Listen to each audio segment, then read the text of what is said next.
재물은 인간에게 없어서는 안 되는 필수적인 것입니다. 이미 사람들의 소유가 인격이나 가치 판단의 기준이 되었기 때문에 돈을 벌 수만 있다면 수단과 방법을 가리지 않고 있어요. 이제 인간의 가치와 인격은 그가 가진 세상의 재물로 대체되었기 때문에 돈을 숭배하는 지경까지 오고 말았습니다. 지금 여러분이 뉴스에 보시면 모든 일들이 다 돈 때문에 일어나는 일들이에요. 물론 모든 사람들이 다 그런 것은 아니지만 돈 앞에서는 도덕과 양심과 신앙을 버렸고 타인의 재물을 취할 수만 있다면 강제로 빼앗는 세상으로 변하고 말았습니다. 이렇게 사람들의 생각이 바뀌자 어떻게 하든 돈만 많이 벌면 된다는 편법주의가 팽배하게 되었고 이웃과 나눔도 인색하게 되었습니다. 자신만 풍족하면 된다는 생각으로 바뀌면 이웃의 고통에 참여하는 것이 인색해져요. 생명을 경시하는 풍조가 팽배해지면서 강도와 사기와 살인사건이 늘어나게 됩니다. 그렇다면 이렇게 악을 향해서 달려가고 있는 사람들의 그 마음을 돌이킬 수 있는 방법이 무엇일까요? 어둠의 세상을 밝힐 수 있는 사람은 과연 누구입니까? 물질 만능주의에 빠져있는 사람들에게로 진리를 그들에게 주면서 죄를 드러내야 하는 책임을 맡은 교회들은 지금 모두 잠잠하고 있습니다. 교회들은 모두 건물의 크기와 교인의 수와 목사의 학벌에 매여서 세상보다 더 화려하게 교회를 도배하고 있어요. 하나님께서 참된 진리를 선포해라 라고 말씀을 하셨지만 누가 제일 큰 교회를 가졌는지 자랑이라도 하는 것처럼 세상의 건물보다 더 화려하게 교회를 세우고 있습니다. 진리와 하나님의 영광과 성령의 충만은 설교에 정말 조미료처럼 조금 들어가고 있어요. 저도 많은 목사님들의 설교를 많이 듣고 있습니다. 왜냐하면 제가 배울 것도 있고 제가 깨닫지 못하는 것도 있어요. 그래서 설교를 다른 목사님들의 설교를 상당히 많이 듣습니다. 근데 온통 세상이 축복의 재료라 말이죠. 예수를 안 믿는 사람임에도 불구하고 그 사람이 세상에서 성공을 하면 그 사람이 예화에 들어가는 거예요. 여러분, 세상에서 아무리 성공을 해도 천국에 갈 수 없습니다. 성도들이 이걸 인지해야 된다 말이죠. 너희는 빛과 소금의 역할을 감당해라 라고 말씀하셨지만 지금 빛의 역할을 감당하기 위해서 애쓰는 교회가 많지 않습니다. 영혼들이 썩지 않도록 소금의 역할을 감당하라고 하셨지만 사람들의 눈치를 보느라 진리를 전하는 교회를 찾기가 힘들어요. 저도 블로그를 하고 있습니다. 그러면 많은 목사님들이 들어오셔서 자기들의 삶을 거기다가 많이 전하시는 분들이 많아요. 사진도 올리시고 그래서 제가 가서 보기도 하고 그래서 베트남에 있는 그 목사님은 제가 볼 때 그래요. 정말 진심으로 하나님의 일을 하고 있다라는 생각이 듭니다. 그래서 그분에게 매달 10만 원씩 보내드려요. 베트남에서 그건 큰 돈이라고 하더라고요. 그래서 아이들 장학금도 주고 그러니까 봐서 정말 하나님의 일을 열심히 하시는 분들이면 아끼지 않고 보내드리는 거예요. 그럼 그분이 물줄기 교회를 위해서 기도하고 있습니다 라고 하면요 너무 기쁜 거죠. 물줄기 교회 이름으로 어느 곳에서인지 목사님들이 일을 하신다면 그것보다 좋은 일이 어디 있어요. 왜? 하나님이 들으신다는 거죠. 제 얘기는. 너무나 감사한 거예요. 자, 우리가 하나님의 일을 어떻게 할 것이냐, 이것은 내가 찾는 것입니다. 내가 찾는 거예요. 금요일날 남전도에서 책들을 이만큼씩 들고 다 나가시는 걸 보면서 마음이 찡하더라고요. 이 더운 날. 그래도 하나님의 일을 해야 된다는 걸 아니까 아, 이렇게 모여서 이렇게 일하시는구나. 정말 마음이 찡하면서 기도를 진심으로 하게 되는 거예요. 호세아 6장 6절에 하나님께서 나는 인애를 원하고 제사를 원치 아니하며 번제보다 하나님을 아는 것을 원한다 라고 말씀을 하신 거는 내가 제사를 받는 걸 싫어해 라는 말씀이 아니라 형식적인 신앙생활을 하지 마 라는 얘기예요. 여러분들에게 20년 동안 말씀만 가르쳤어요. 형식적인 걸 아예 배제시키고 말씀만 가르쳤지요. 그러면 우리 교회는 왜 이렇게 아무것도 안 해요? 아무것도 안 해요? 하신다 말이죠. 왜? 하나님을 모르면서 하면 뭐하냐는 거예요. 이제는 여러분들이 아셔야 될 때가 되니까 형식을 여러분들에게 지금 가르치는 준비 단계에 있습니다. 잘 따라오셔야 돼요. 내가 하나님을 알면서 형식을 거기다가 보태면 멋집니다. 그 신앙은. 그러나 하나님을 모르면서 형식 생활만 하면 그건 외식이에요. 사무엘상 15장 22절에 사무엘이 이르되 여호와께서 번제와 다른 제사를 그의 목소리를 순종하는 것을 좋아하신 것 같이 좋아하시겠나이까? 순종이 제사보다 낫고 듣는 것이 순양의 기름보다 나으니.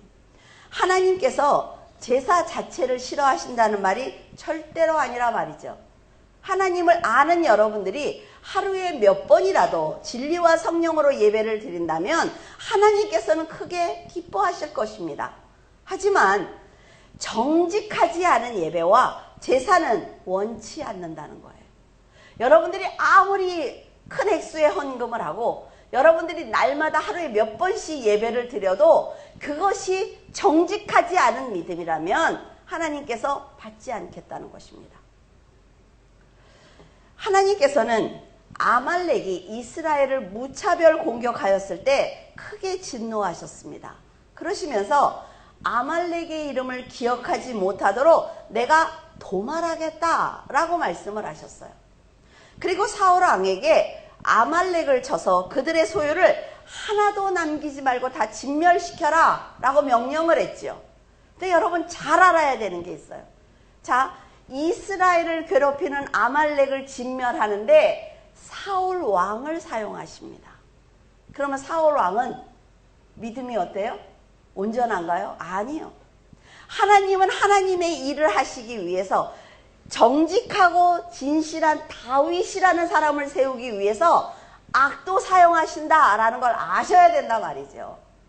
하나님은 어떻게 이러실 수가 있어? 그런데 여러분 한 사람을 세우기 위해서 하나님께서는 사탄도 이용하신다니까요.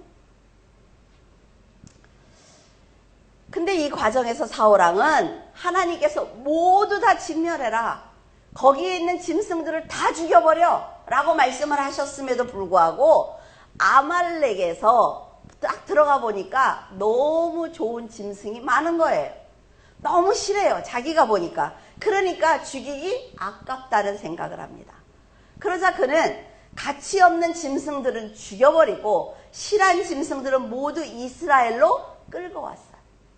그러면서 하는 말이 내가 이 실한 짐승들을 살려둔 이유는 하나님께 좋은 제물을 바치기 위해서야 라는 얘기를 한다는 거죠. 자, 이거를 여러분의 인생에 시간으로 생각을 해요. 시간으로.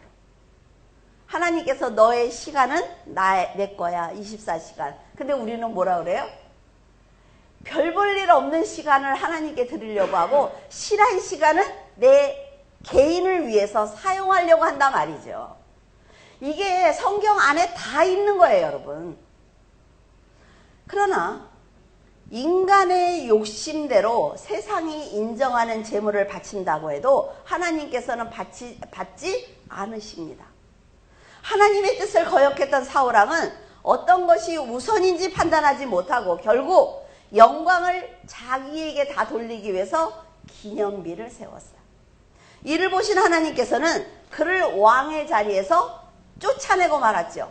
그러면 그가 삶의 과정 중에서 내가 실한 것을 하나님께 드리려고 가지고 왔어 라고 사람을 속였던 그 모든 시간도 내가 무엇인가 잘한 것 같아 라는 그 시간도 하나님께서는 다 버리신 거예요. 하나님께서는 예배나 제사보다 하나님을 알기를 원하십니다. 이게 너무 중요한 거예요. 하나님을 알기 위해서 어떻게 합니까? 설교를 잘 들어야 돼요? 아니요. 성경을 읽어야 돼요. 그래서 그 성경이 내 삶 속에서 역사하시도록 살아야 하나님을 아는 거예요.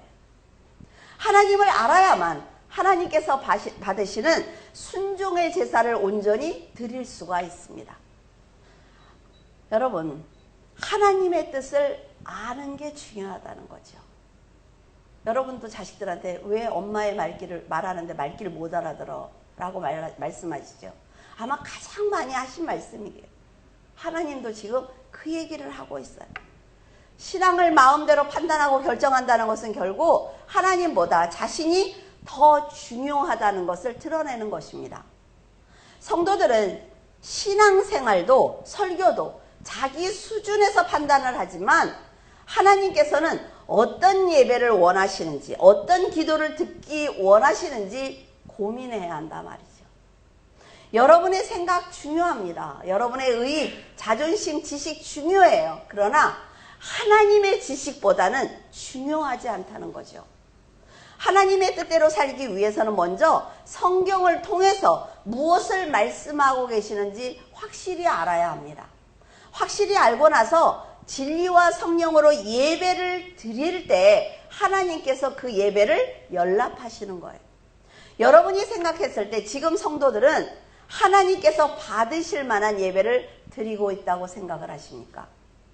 성도들이 깨어있는 다섯 처녀와 같이 진리의 말씀대로 신앙생활을 했다면 이처럼 나라가 위태로울 때 성도들의 믿음이 빛을 발할 것입니다.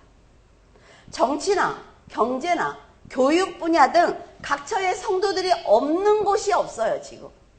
하지만 성도들이 곳곳에 다 하나님께서 세워주셨음에도 불구하고 내가 예수를 믿는다는 말을 단 한마디도 하지 않는다는 거예요. 그러니까 빛을 발하지 않아요. 그러니까 세상은 어두워질 수밖에 없습니다. 성도가 성도의 삶을 살지 못하기 때문에 어둠을 향해 담대히 빛을 발하지 못하는 것입니다. 하나님의 명령대로 자신을 녹여서 세상이 썩지 않도록 희생해야 되는 소금의 역할을 감당하지 못하고 있기 때문에 교회가 힘이 없는 거예요. 그렇다면 성도들이 그동안 수없이 드린 예배는 누구를 위한 예배입니까? 여러분들이 지금 몇십 년 동안 드린 예배는 무엇을 위한 예배예요? 끊임없이 드린 기도는 어떤 기도를 하셨습니까? 하나님께 여러분은 어떤 기도를 많이 하셨어요? 한번 생각을 해보세요. 교회가 물질의 복보다 진리의 성령을 가르쳤다면 성도들은 성령의 충만한 등불이 되어 있는 자리에서 어둠을 밝혔을 것입니다. 여러분들이 기도할 때 내 자식을 가장 먼저 기도하십니까? 아니요. 잘못된 기도예요. 교회에 있는 그리고 세상에 있는 그 자녀들을 위해서 기도하실 때 하나님께서 내 자녀를 보호하시는 것입니다. 저는 하나님을 만나서 몇십 년 동안 이거를 몸으로 경험했어요. 내 자식을 위해서 기도하니까 집착하게 되더라고요. 그런데 교회 성도들을 위해서 기도를 하면요, 훨씬 열린 마음이 돼요. 그래서 내 자녀를 객관적으로 볼 수가 있어요. 도움이 된다 말이죠. 교회가 처음부터 타협하지 않고 올바른 말씀을 가르쳤다면 굳이 세상에 나가서 정치를 잘해야 한다고 혹은 경제를 살려야 한다고 하지 않아도 성도들이 있는 자리에서 하나님과 기도하면서 대화하면서 잘 책임을 감당할 것입니다. 물론 성도들이 심판을 향해 달려가는 세상을 바꿀 수는 없습니다. 여러분이 바꾸려고 하지 마세요. 절대 바꿀 수 없어요. 하지만 이 땅에 세워진 교회가 100년이 됐어요. 그렇다면 100년 전부터 목사들이 일관성 있게 진리의 복음을 가르쳤다면 지금 성도들이 이런 모습은 아닐 것입니다. 100년 동안 지금 세상에 복이 중요하다고 외쳤어요. 물론 다는 아닙니다, 목사님들이. 그런데 지금 100년 동안 외쳤던 그 설교를 들었던 성도들을 바꾸려면 어쩌면 200년이 필요할 수도 있다는 거예요. 왜? 생각이 바뀌지 않는다 말이죠. 정말 100년 동안 목사님들이 성경만 전했다면 지금 변화받은 성도들이 세상 곳곳에서 죄와 싸우고 있을 것입니다. 교회는 성도들에게 형식적인 예배와 기도만 강조할 것이 아니라 살아있는 생명의 말씀을 가르치고 성령과 진리로 예배를 드리도록 가르쳐야 합니다. 교회는 몇 년만 다녀도요, 아람 장군 나아만이 문둥병을 치료받았다는 거 다 압니다. 여러분 모르세요? 다 아시죠? 엘리야가 기도를 해서 3년 6개월 동안 오지 않던 비를 내렸다는 것 다 알고 있어요. 다윗이 골리앗을 죽였대. 몰라요? 애들도 안나 말해요. 형들에게 노예로 팔려간 요셉이 애굽의 총리가 되어서 자기의 백성들을 먹여 살렸다는 말씀을 여러분은 수도 없이 들었습니다. 그렇잖아요. 목사가 성경 한 권 갖고 뭔 설교를 그렇게 하겠어요. 제가 여러분들에게 한 설교를 세어보니까 1200개가 넘더라고요.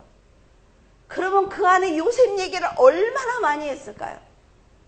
그런데 성경 얘기로만 들으니까 변하지 않는 것입니다. 요셉은 요셉이고 나는 나야.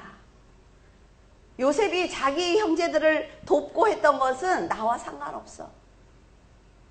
그렇게 고통스러울 때 요셉을 하나님이 애굽에 먼저 보내시고 내 가족들을 살리게 하신 것, 요셉이 바로 섰기 때문에 가족이 산 거예요. 나하고 무슨 상관이 있어? 왜? 내 건 내 거고 성경은 성경이고, 이러니까 변하지 않는다는 거죠. 삶에 적용하지 않습니다. 다니엘과 느헤미야가 포로로 끌려갔지만 그 나라에서 총리가 되었죠. 그리고 자기 백성들을 귀환시키고 성전을 세운 것은 그들이 하나님을 의지했기 때문에 실제로 일어난 사건입니다. 근데 재밌는 건 뭐예요? 하나님이 항상 미리 말씀하신다는 거죠. 내가 70년 후에 너희들을 반드시 이스라엘로 데리고 올 거야 하셨잖아요. 하나님을 섬기는 대통령과 위정자와 목회자와 성도들은 남의 탓만 할 것이 아니라 먼저 자신의 믿음을 세우기 위해서 회개해야 합니다. 성도가 정치인이 되어도 세상 사람들과 다를 바 없는 것은 교회와 목회자들이 복음을 제대로 가르치지 못했기 때문에 교회와 목회자들이 책임을 져야 합니다. 그리고 조금만 고난에 처하면 어때요? 자기 생명과 남의 생명을 해야죠. 그리고 낙심합니다. 낙심해서 그 자리에서 일어나지 못해요. 아니, 내 생명이 하나님의 것이라면서요. 내가 가진 모든 게 하나님의 것이라면서요. 그런데 내가 하는 일이 조금만 안 되면 낙심해서 그 자리에서 일어나지 않아요. 그럼 누구예요? 내 주인은 나예요. 생명의 주인은 나 자신이 아닙니다. 하나님께서 생명을 주셨고 그것을 때가 되면 거두어 가실 거예요. 그래서 절대로 자신이 판단해서 생명을 좌지우지해서는 안 됩니다. 다른 사람의 생명을 해하는 것도 살인이지만 자신을 해하는 것도 죄라 말이죠.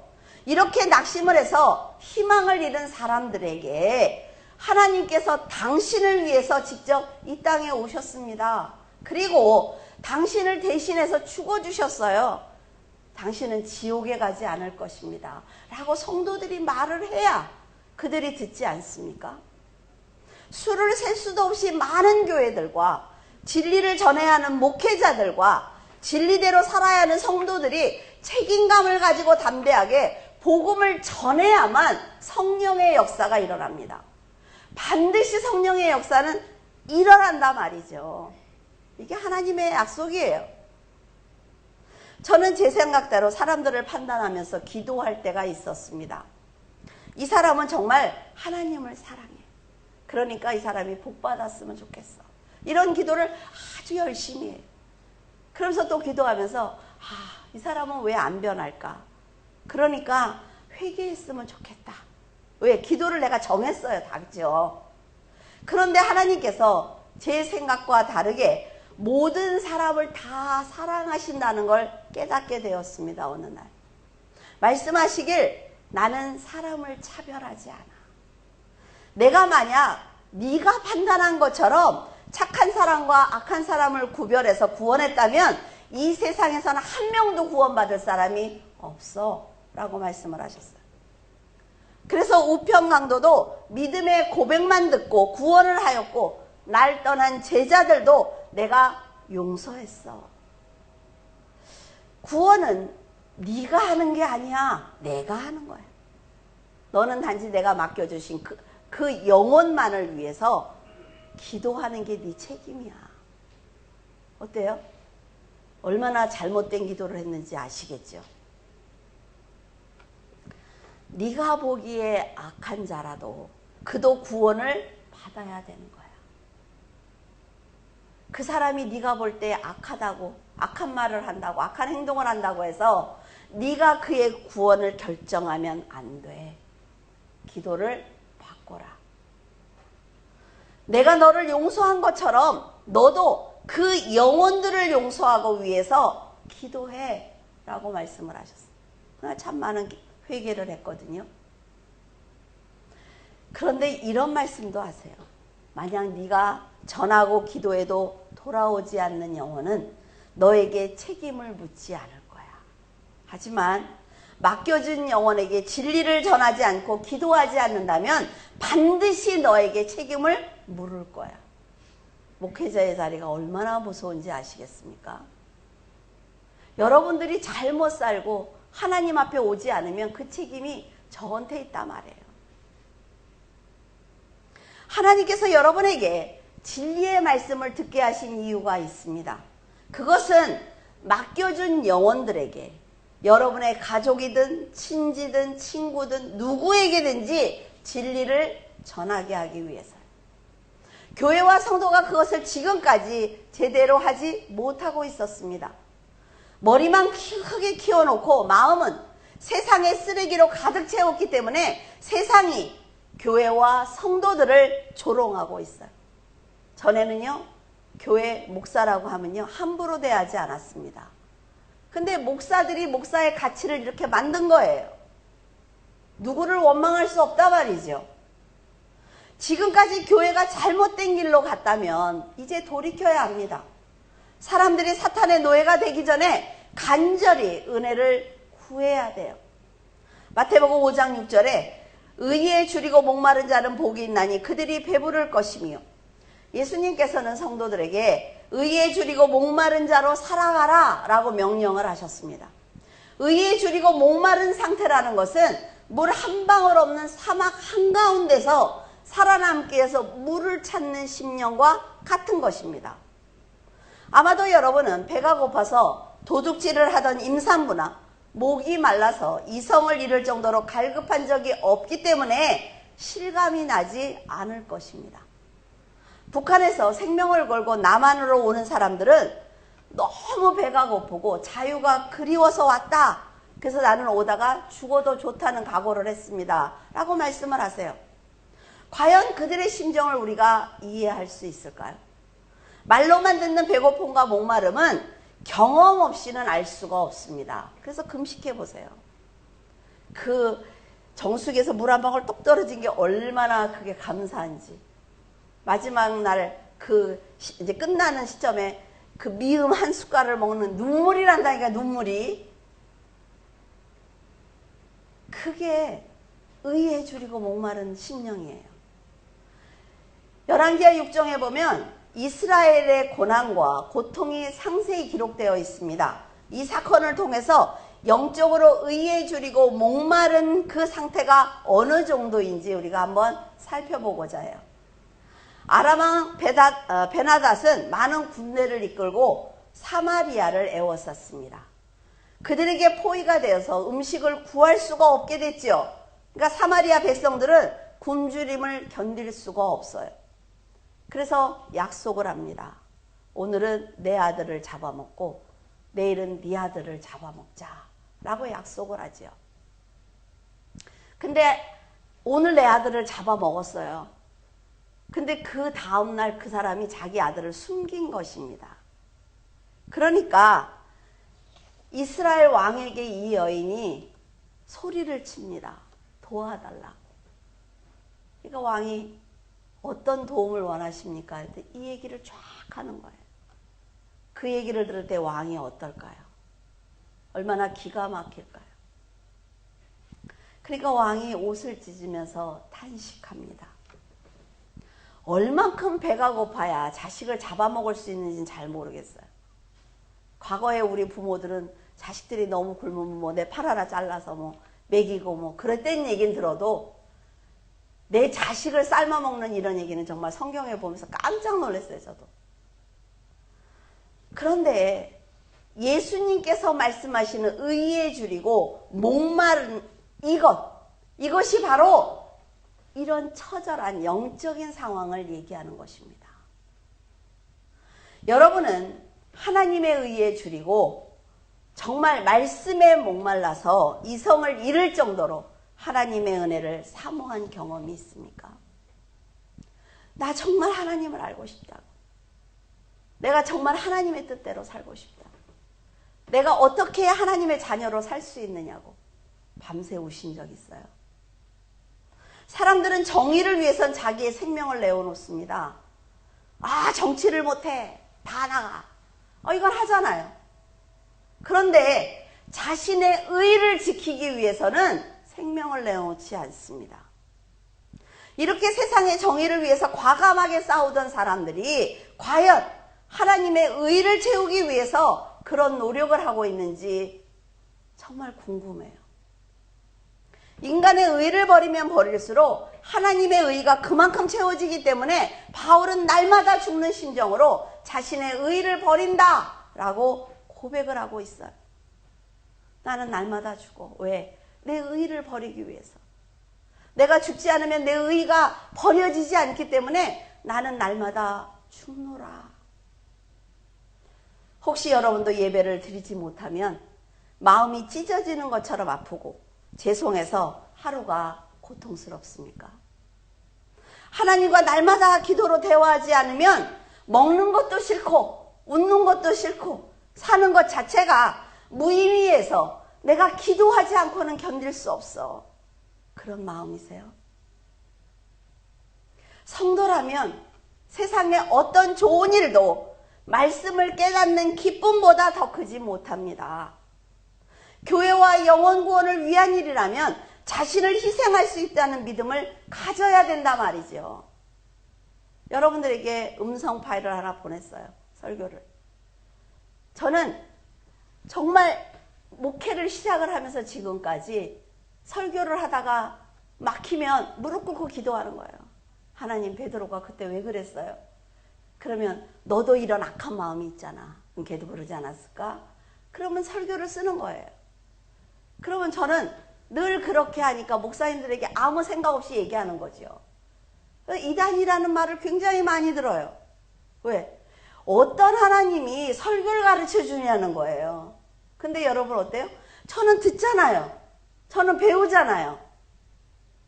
그러니까 더 하나님한테 갈급한 거예요. 하나님한테 더 매달리는 거죠. 가르쳐 달라고. 이 설교가 끝나고 내려가는 순간 이게 책이 돼야 된단 말이에요. 그러니까 함부로 못 쓰는 거예요, 설교를. 하나님한테 매달리는 거죠. 그래서 말씀을 가르쳐주면 일어나서 춤을 춰요. 너무 좋아서. 교회와 영혼 구원을 위한 일이라면 자신을 희생할 수 있다는 믿음을 가져야만 합니다. 내 삶이 너무 중요하지요. 내 소유가 너무 중요해요. 내 학벌과 너무 중요하지요. 그러나 내가 하나님을 아는 것보다 중요하지 않다는 얘기를 하고 있어요. 안타깝게도 성도들은 이런 기본적인 신앙을 갖지 못하고 있습니다.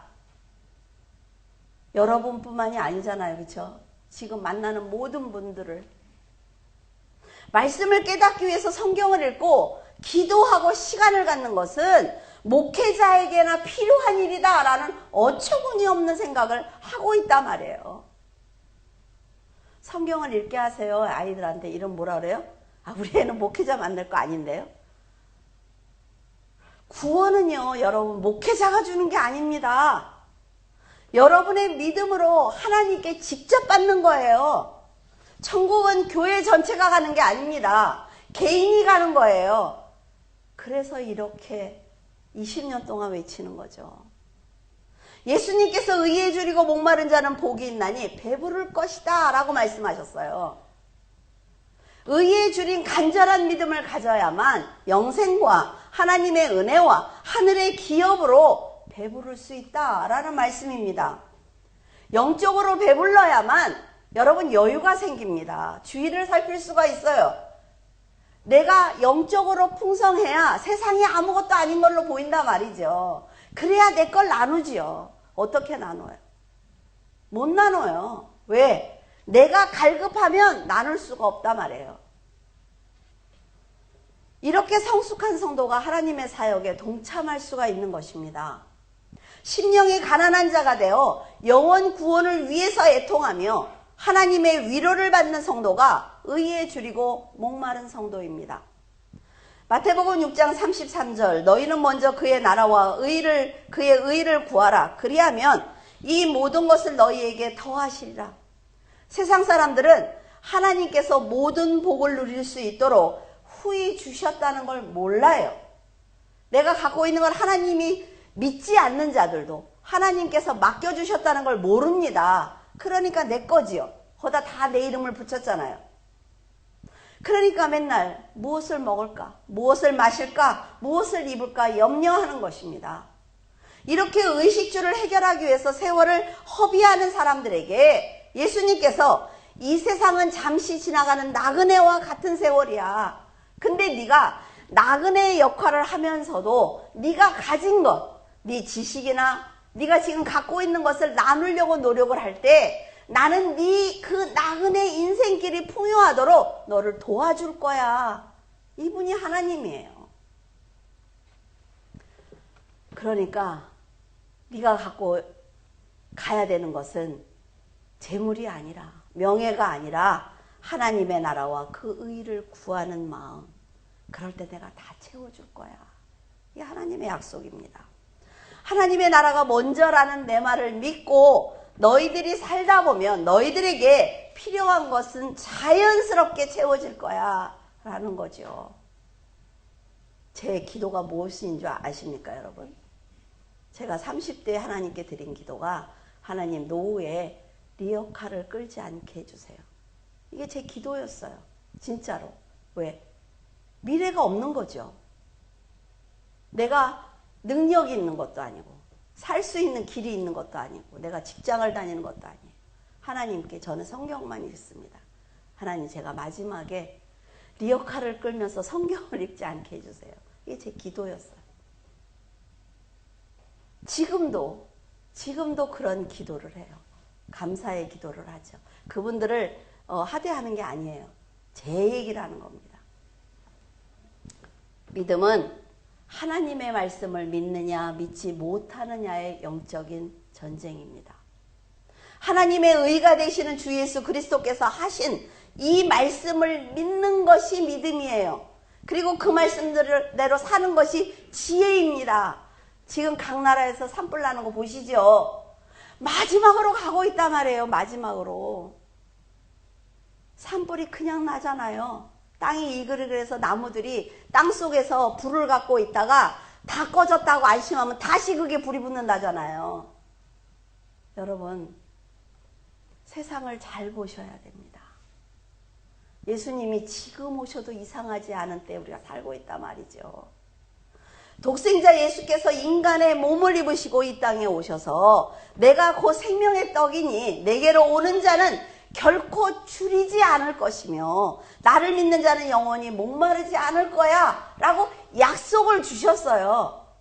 사탄을 아비로 남편으로 삼고 있던 우리가 하나님을 아버지로 그리스도를 남편으로 섬기는 거룩한 존재가 된 것입니다. 세상이 지금 그 심판을 향해서 달려가고 있지만 우리는 우리의 자리에서 하나님께서 빛을 비추시면서 내가 너를 보고 있어. 눈동자와 같이. 내가 내 날개 아래 너를 품고 있어. 염려하지 마. 하나님이 이러고 계신다는 거죠. 그걸 내가 믿느냐 안 믿느냐의 차이라는 거예요. 이런 기쁜 사랑을 받는 성도들은 무거운 짐을 모두 내려놓고 안식을 누리는 축복을 받은 것입니다. 요한복음 4장 14절에 내가 주는 물을 먹는 자는 영원히 목마르지 아니하리니 나의 주는 물은 그 속에서 영생하도록 솟아나는 샘물이 되리라. 여러분은 이제부터 어떤 물을 마실 것인지 생각해야만 합니다. 육을 위해서 세상에서 넘쳐 흐르는 저 물을 먹을 것인지 아니면 예수님께서 주시는 생명의 물을 마실 것인지 분명히 결정을 내리셔야 돼요. 세상이 주는 물은 내가 직접 떠먹어야만 목을 축일 수가 있습니다. 그래서 사람들은요, 그 목마른 것이 두려워서 세상을 못 떠나는 거예요. 그리고 지옥을 선택하는 것입니다. 왜? 목마를까봐. 하지만 예수님께서 주시는 물은 보이지 않습니다. 왜? 여러분의 심령에 흐르고 있으니까 보이지 않아요. 그런데 각자의 심령에서 영생하도록 솟아나는 샘물이기 때문에 다른 사람들과 다툴 필요가 없어요. 왜 저 사람은 많이 주셨냐고. 내가 기도하면 돼요. 하나님께 더 가까이 가고 하나님을 사랑한다고 하면 내 안에서 샘 솟는다 말이죠. 폭포수처럼. 그리고 다시는 목마를 필요가 없습니다. 내가 세상을 어떻게 살아야 하는지, 세상에서 저 사람이 나를 괴롭히니까 나는 너무 힘들어 사는 게, 이게 뭐예요? 목말라서 그러는 거예요. 예수 그리스도의 물이 내 안에서 넘치면 세상 사람들이 뭐라 하든 내가 가진 게 얼마이든 상관이 없어요. 여러분, 여러분들이 그런 삶을 살았으면 좋겠어요. 사람들은 눈으로 봐야만 인정하기 때문에 생명의 물을 귀하게 여기지 않습니다. 그러나 하나님의 나라를 소망하는 여러분들은 깨끗한 심령에 영원한 생명의 물을 간직해야 하는 것입니다. 수가성에 사는 사마리아 여인은요, 물을 길러왔지요. 근데 예수님께서 뭐라 그래요? 내가 목마르지 않도록 나는 물을 줄 수 있어 라고 말씀을 하셨어요. 그러니까 유대인과 사마리아는 상종하지 않습니다. 근데 유대인 남자가 사마리아 여인에게 말을 거니까 놀랬지요. 근데 예수님의 말씀을 들어보니까 이게 생명의 말씀이구나. 구세주가 오신다고 구약에 얘기했던 그분이 이분이구나라는 걸 깨달았어요. 처음에는 이해하지 못했죠. 그러나 깨닫고 나니까 어때요? 자기가 갖고 있던 물동이를, 이거 없으면 안 되잖아요, 지금까지. 집어 던지고 나가서 전도하는 것입니다. 이게 성도예요. 예수님의 말씀은 곧 마르지 않는 생명수입니다. 이 생명의 말씀이 지금 여러분의 심령 안에 거하고 계세요. 여러분이 흐르고 있다는 걸 아셔야 된다 말이죠. 지금 여러분이 갈급함에 목말라 있다면 진리를 통해서 끊임없이 솟아나는 생명수를 마시면 됩니다. 그 생명수는 하나님의 보좌까지 이어져 있어요. 그래서 그 보좌에서 흐르는 그 생명수가 성령께서 함께 하시면서 우리의 마음에 흐르게 하시는 것입니다. 놀라운 기적이란 말이죠. 생명의 물은 언제나 값을 치러야 합니다. 하지만 세상의 물은, 그런데 생명수는 어때요? 값없이 와서 마셔라 라고 말씀하셨어요. 값없이. 근데 뭐라 그래요? 교회 가려면 헌금이 없어서 못 가요. 하지 마세요. 없으면 헌금하지 마세요. 근데 여러분들이 햄버거 사 먹고 커피 사 먹을 돈은 있잖아요. 이게 뭐예요? 내가 먼저라 그래. 그런데 교회가 헌금할 돈은 없어요. 이렇게 얘기해요. 그건 저는 강요하지 않습니다. 왜냐하면 하나님이 받지 않는 헌금은 차라리 가서 햄버거 먹고 배부른 게 나으니까. 여러분들이 지금 제가 무슨 얘기를 하는지 알았으면 좋겠어요. 여러분이 갈급한 영혼을 그리스도께 인도하여 생명의 물을 나누어 준다면 하나님께서는 땅의 기업을 여러분에게 주실 것입니다. 여러분, 그런 얘기 들어보셨어요? 아주 다른 종교에서 난리가 나는 얘기지만 기독교가 들어가는 나라는 다 잘 살게 된다라는 얘기 들어보셨습니까? 사실이에요. 사실입니다, 여러분. 여러분의 심령에 예수 그리스도가 들어가면 여러분의 인생은 염려하지 않아도 돼요. 배신할까봐 염려가 되는 거지 염려하지 않아도 돼요. 하나님이 하신다 말이죠. 여러분 세상의 유혹에 흔들리지 말고 언제나 의에 줄이고 목마른 자로 주님 앞에 서 있기를 바랍니다. 다른 영혼이 생명수를 풍족하게 마실 수 있도록 여러분의 것을 나누어 준다면 하나님께서는 여러분의 갈급함을 하늘의 능력과 은사와 은혜와 세상의 재물로 축복하신다 말이죠. 근데 이 재물만 들을까봐 내가 이 말을 참 못해요. 사실인데도. 의에 줄이고 목마른 자처럼 언제나 하나님의 곁에서 차고 넘치는 축복을 받아 사망으로 향하는 영혼들을 살리는 거룩한 성도가 되기를 바랍니다. 기도하겠습니다. 언제나 흔들리지 않는 보좌에서 눈동자처럼 저희들을 살펴주시는 하나님, 부족한 믿음이지만 하나님을 향해 깊은 감사와 경배를 드립니다. 세상의 재물로 저희들의 가치와 인격을 드러내려고 노력했던 지난 시간들을 돌아볼 때 부끄럽게 한이 없습니다. 정말 간절한 마음으로 의에 줄이고 목마른 시간은 있었는지 생각해 보지만 죄송스럽게도 없었습니다. 많은 말씀을 읽고 설교를 듣고 기도했지만 저희들은 언제나 그 자리에 있을 뿐 거듭나지 못했습니다. 배가 고파 자식을 잡아먹는 이스라엘의 상황을 볼 때 과연 지금은 그런 일이 없는지 두렵습니다. 자신의 영화를 위해서 하나님을 버리고 가족을 버리고 자신조차 속이며 거짓 삶을 살고 있는 것은 아닌지 회개합니다. 하나님, 저희들에게 간절한 마음을 주시옵소서. 자신의 죄를 볼 수 있는 눈을 허락하시고 썩어져가는 이 세상과 저희들의 심령을 위해서 간절히 기도할 수 있는 지혜를 주시옵소서. 끝없는 용서를 받았지만 의에 줄이고 목마른 자가 되지 못했습니다. 수많은 세월을 통해 지혜를 배웠지만 그건 역시 자신을 위해서 사용할 뿐 하나님께 돌려드리는 것은 없었습니다. 세상을 볼 때 마지막 종착역을 향해 달려가는 것이 보이는데 우리는 과연 무엇을 위해서 간구하고 있습니까? 용서하여 주시옵소서. 저희들에게 있는 지식도 재물도 건강도 가족도 하나님께서 손을 드시면 쓸모없는 하찮은 쓰레기인데 저희들의 욕심은 하나님을 향한 의가 아니라 자신의 의이며 말씀과 성령의 은혜에 목마른 것이 아니라 세상의 복에 목말라 있습니다. 그럼에도 하나님께서 손을 놓지 않으시니 기회가 있을 때 저희들도 하나님의 손을 잡고 천국을 향한 길을 벗어나지 않게 도와주시옵소서. 언제나 진리로 인도하시는 예수 그리스도 이름으로 기도드렸습니다. 아멘.